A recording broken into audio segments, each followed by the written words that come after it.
Hello everyone, Ollie here from 𝙃𝙗𝙚, and I'm here today giving you my ranking of all 10, yes 10, Conjuring Universe films. So if you didn't see, 3 or 4 days ago I did my review with Robert on The Conjuring the Last Rites, the fourth and supposedly the final installment in the Conjuring universe, or at least in the Warrens storyline.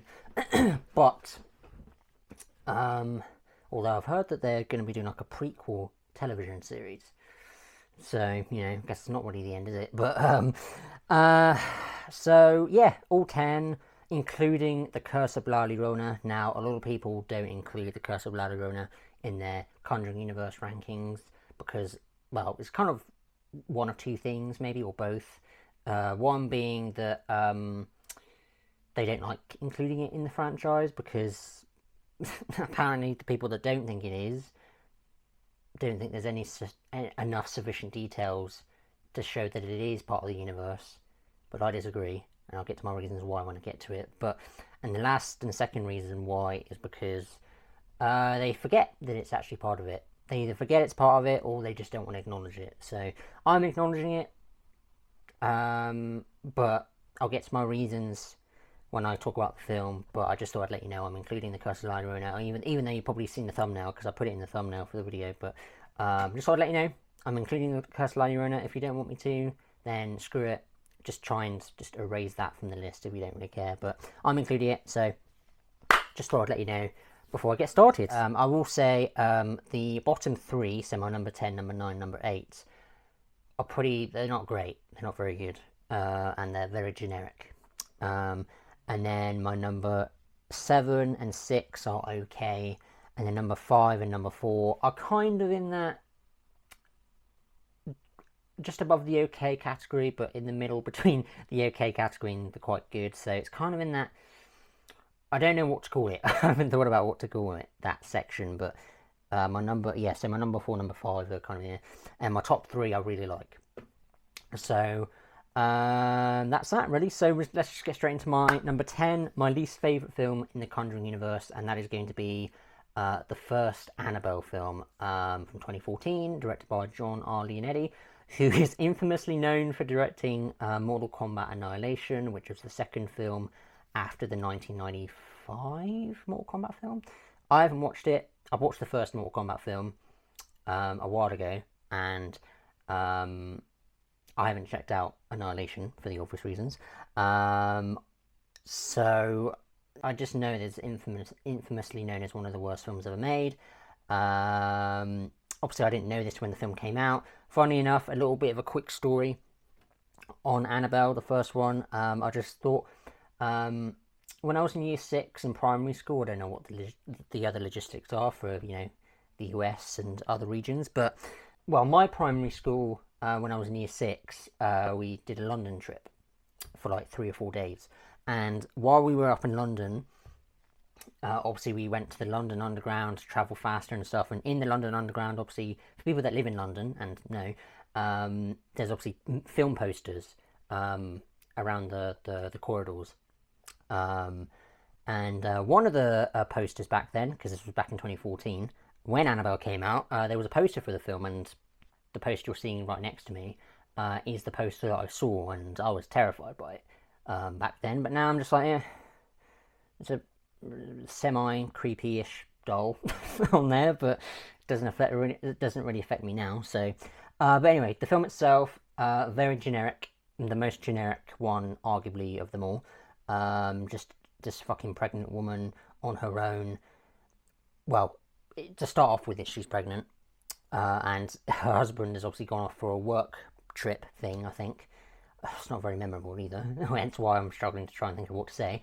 But, yeah, so her husband is on a work or business trip, business meeting, whatever, up country or wherever it was, and she's home alone, pregnant, by the way, and then she also gets attacked by the neighbours, supposedly.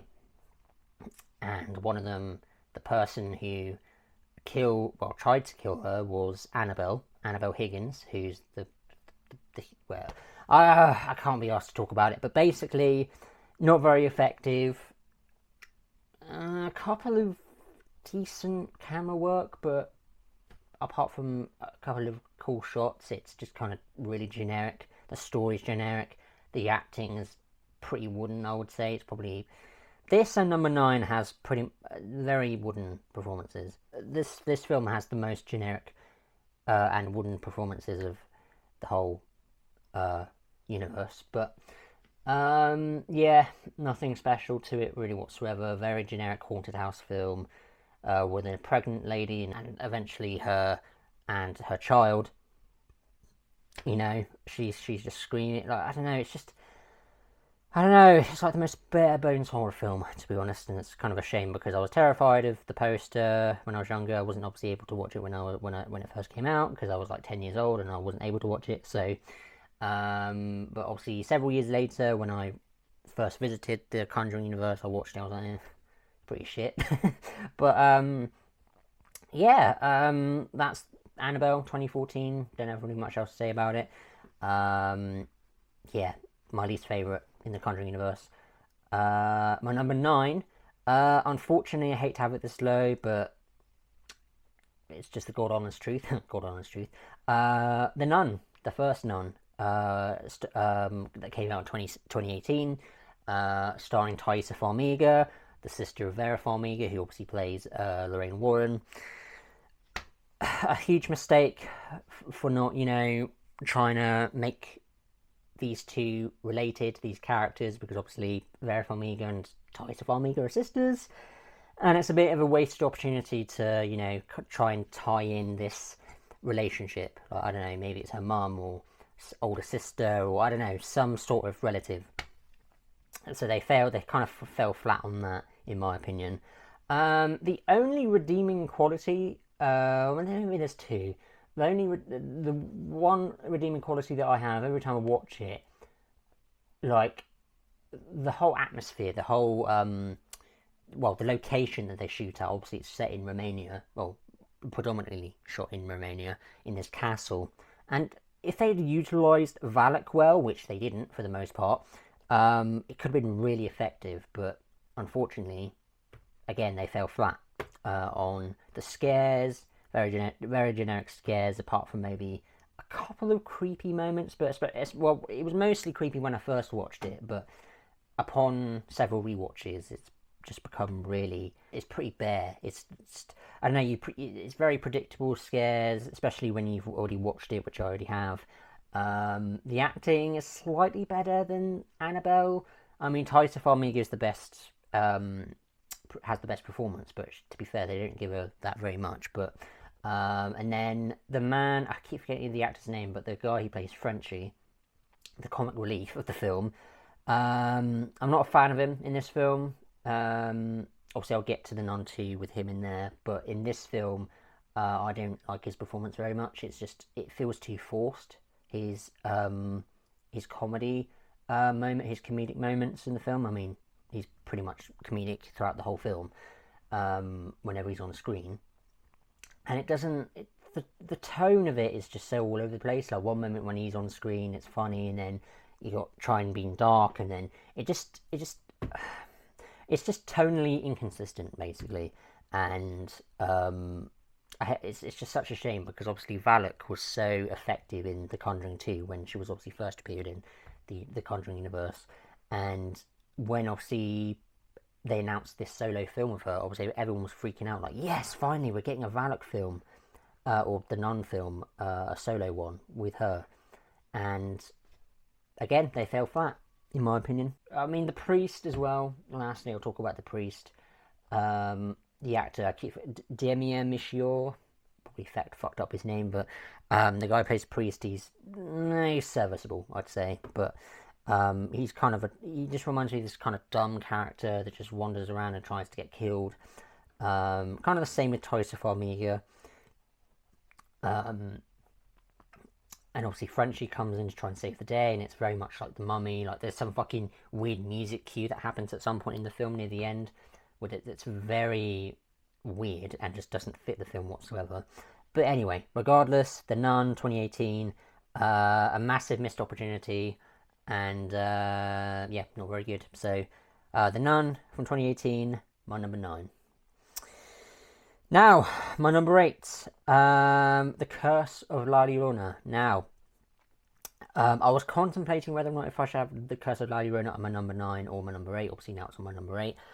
But something about the Curse of La Llorona that I liked more than Annabelle and The Nun was I found La Llorona, while she wasn't, again, like Valak in The Nun, and I guess Annabelle as well in the first Annabelle, I thought La Llorona, like her physicality and her appearance was the most, it was quite chilling in a way. But again, the way they utilised her, it's just generic jump scares, not very effective. But I think if they set the film, which the beginning of the film is, if they'd set the whole film in Mexico, I believe, and obviously if they had a little bit better acting and a much better story, I think it would have been really good. But again, this being my last film in this area of the ranking, being pretty bad and generic, it unfortunately lands in that category.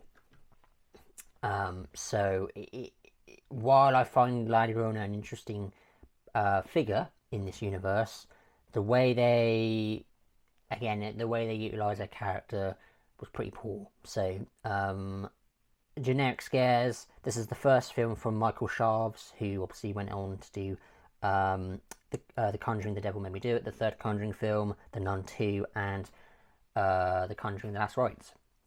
So he's actually his first directorial debut.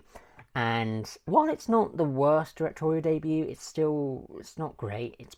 It's just generic, really. Linda Cardellini, I think her name is.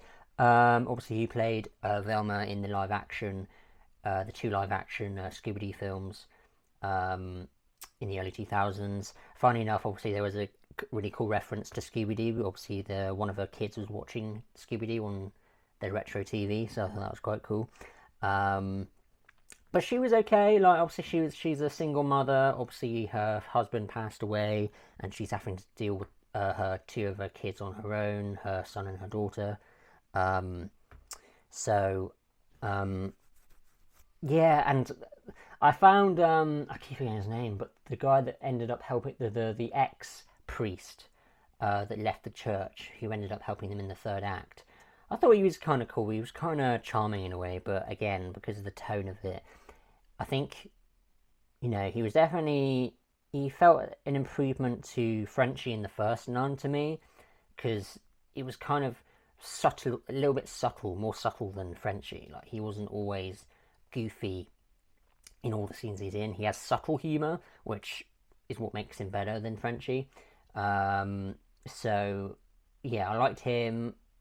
I thought Linda Cardellini was acceptable enough.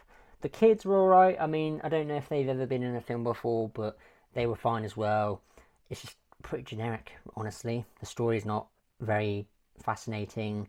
Yeah, but it is my favourite of the bottom 3 because I just found La Llorona an interesting figure. But obviously they didn't utilise it very well. So The Curse of La Llorona is my number 8.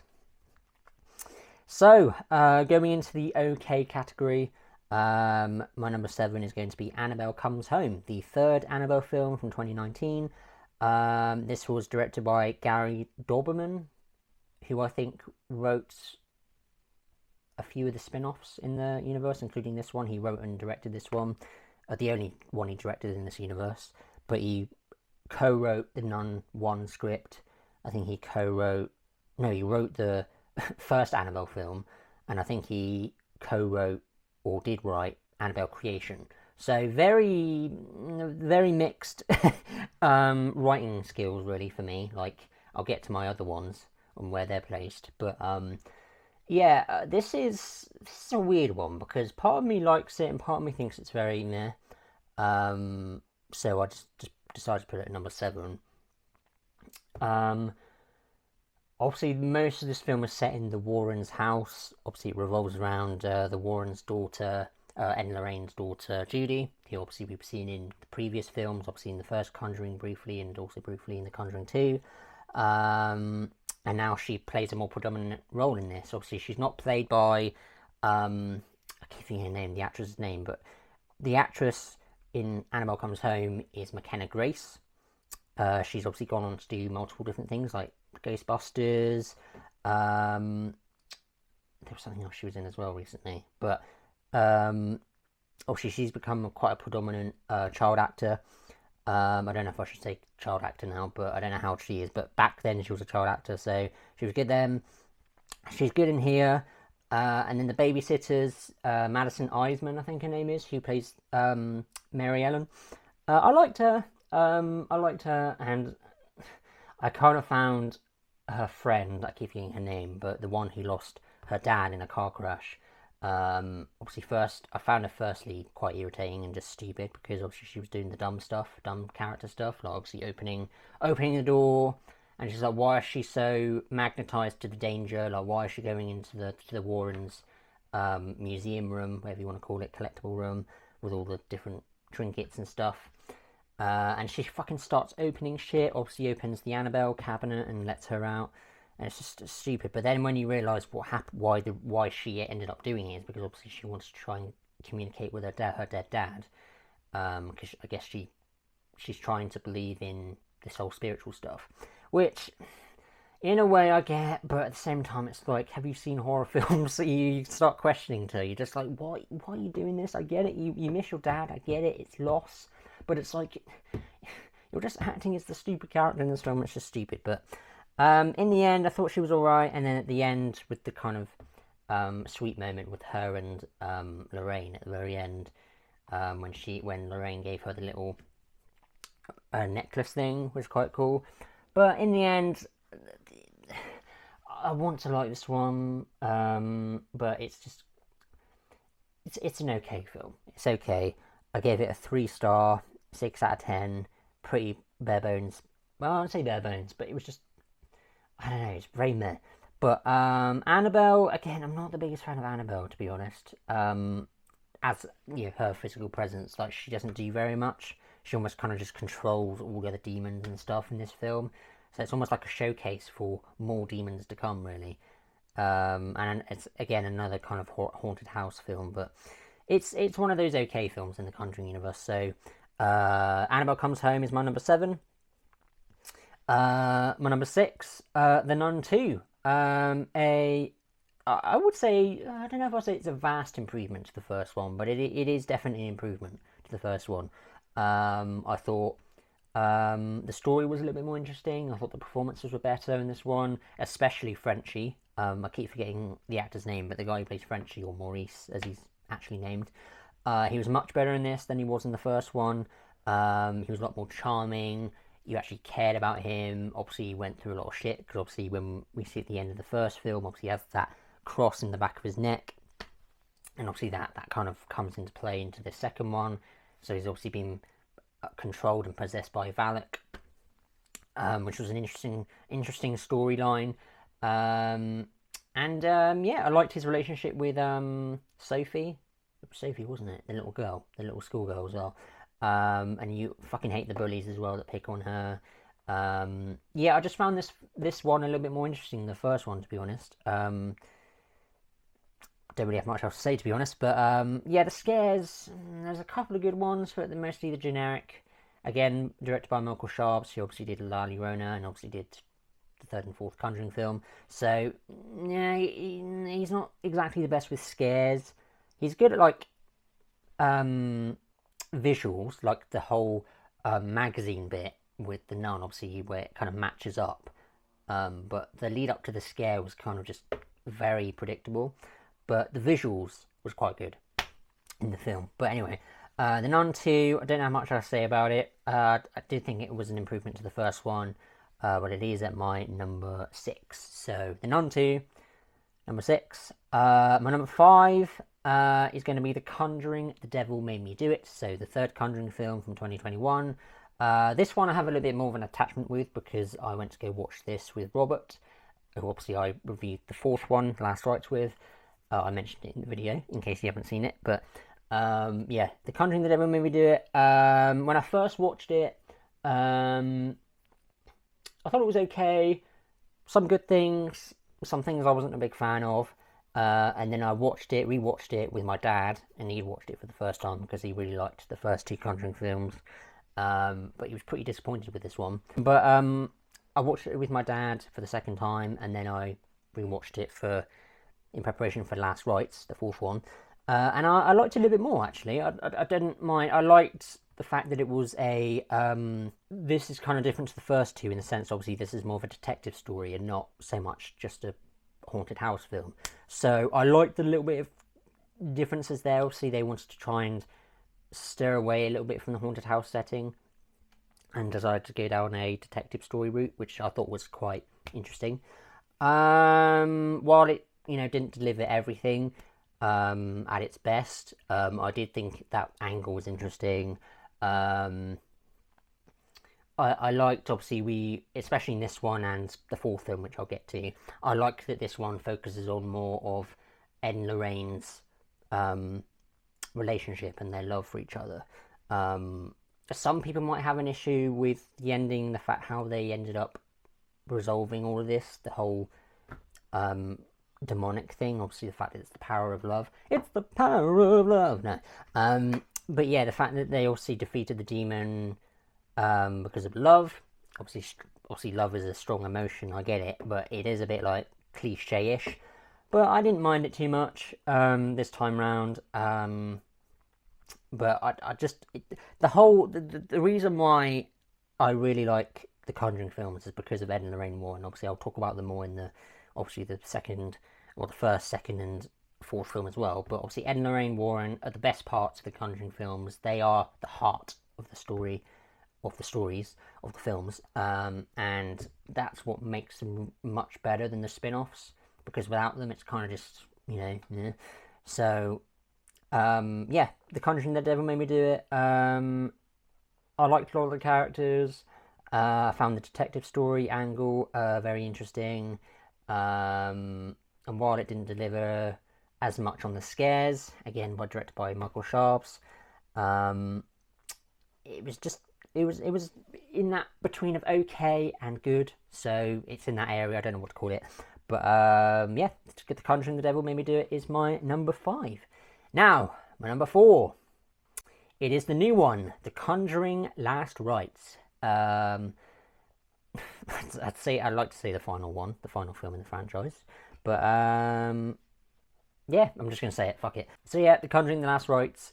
Watched it a few days ago with Robert, and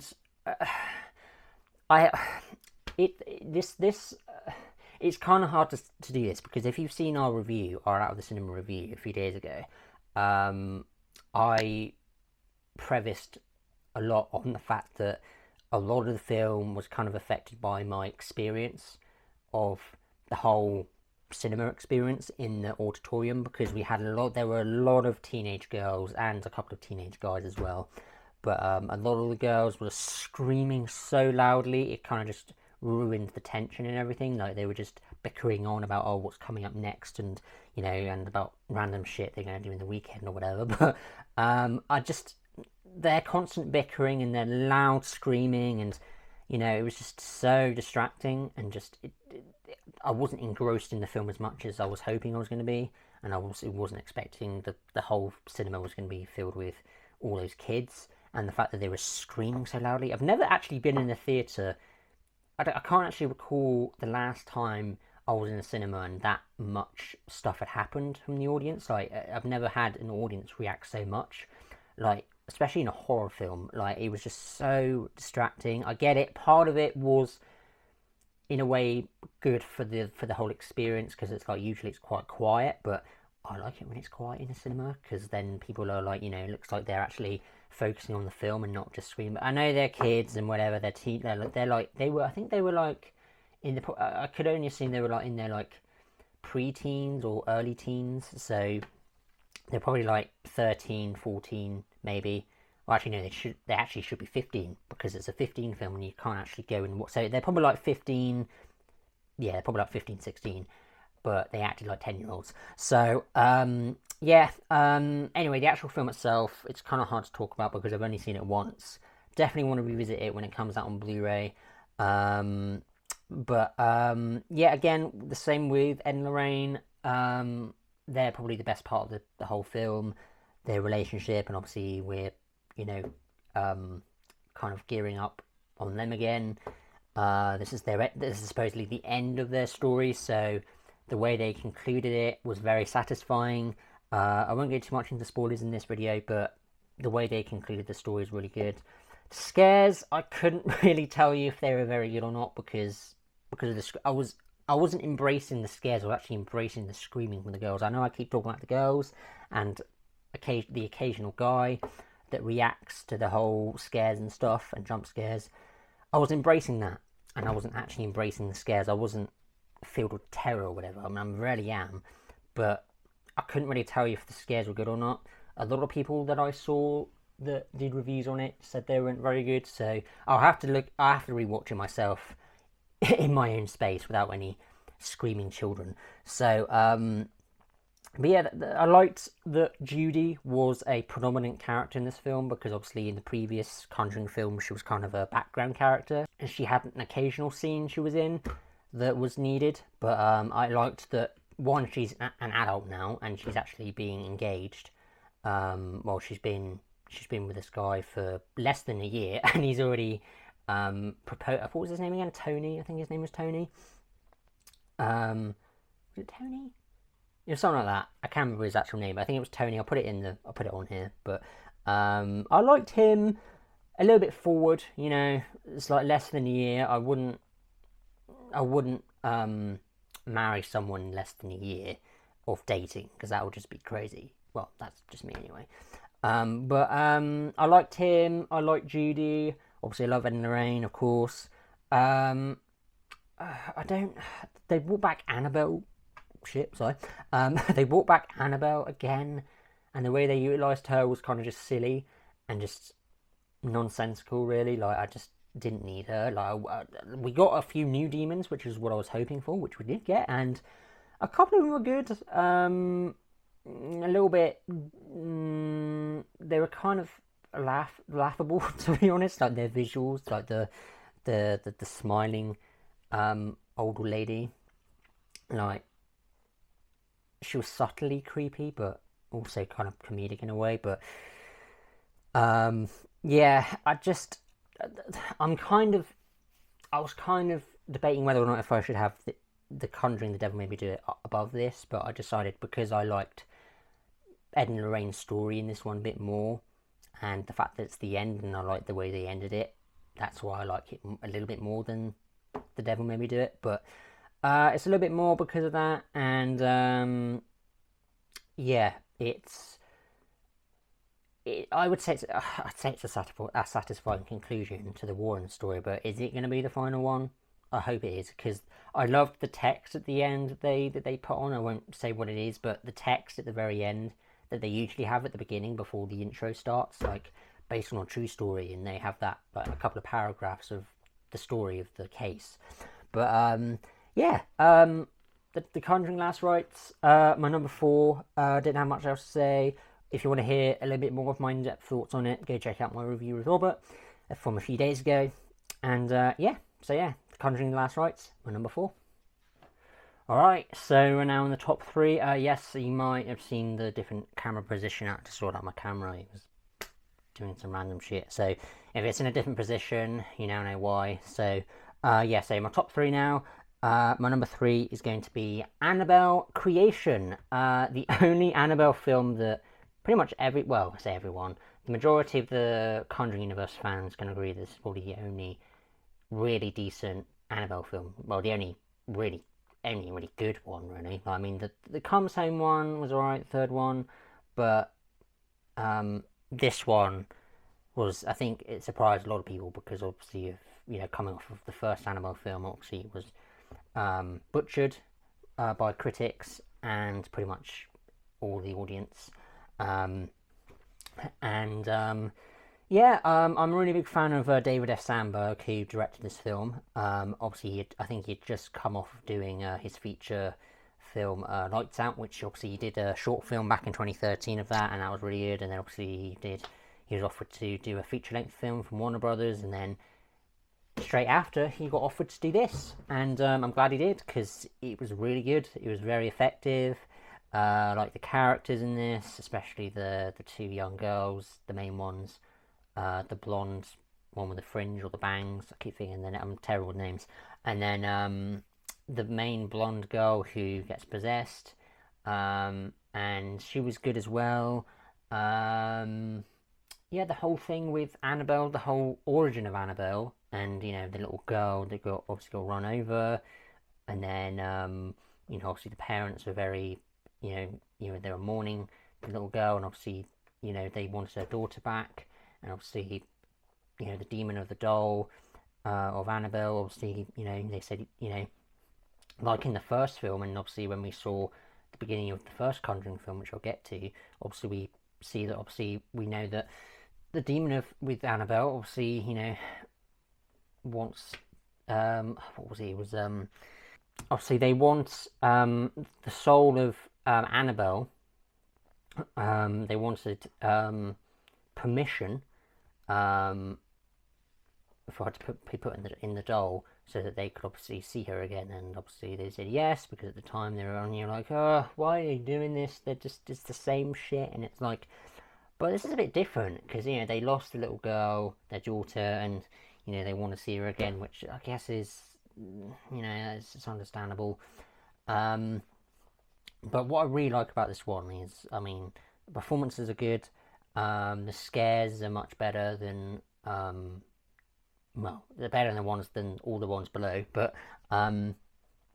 yeah, this is the best spin-off film for me in the franchise, and it is for a lot of people. This is usually the best spin-off for a lot of people in the franchise.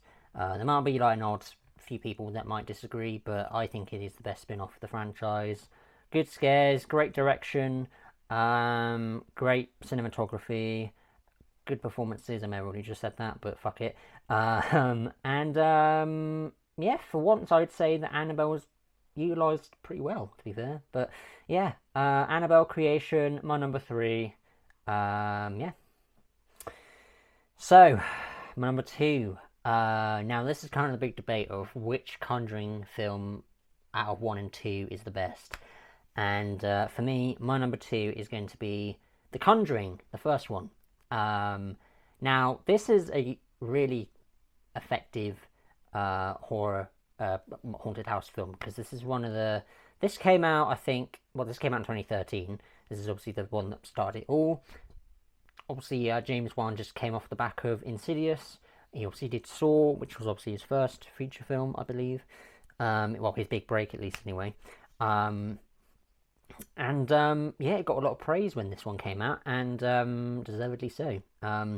So obviously this is obviously this is the first time we see Ed and Lorraine, and see how they work as paranormal investigators, and like the way they introduced them. Obviously they're presenting this case, well, the Annabelle case, on this reel at a university or college. Yeah, it was really cool how they introduced them, and obviously right after they introduced, when obviously they were at the university, obviously straight after, the mother, not straight after actually, I mean there's the title sequence, and then we move to this, we see this family move into this new home. Well, it's not really new, but they move into this house, which is haunted, obviously each night, I like that each night it progressively gets worse. We see little inklings of things going wrong, and then it just gets progressively worse as the days go on, and then obviously eventually they contact Ed and Lorraine. Well, I say they get in contact, the mother actually goes to one of their conferences and actually afterwards asks them to go to their house and check it out.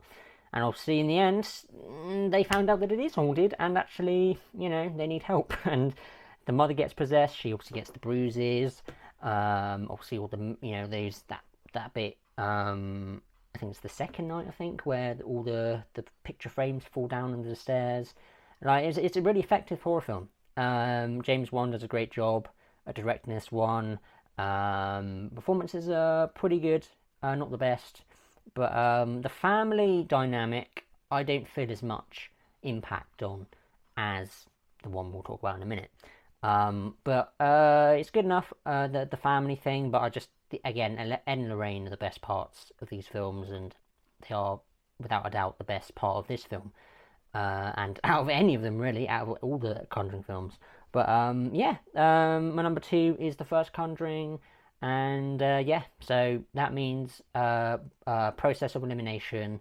My number 1 is The Conjuring 2, or titled The Conjuring 2: The Enfield Case in the UK. Obviously, this film I think is very, very good. I just found this one more effective than the first one, personally, to me.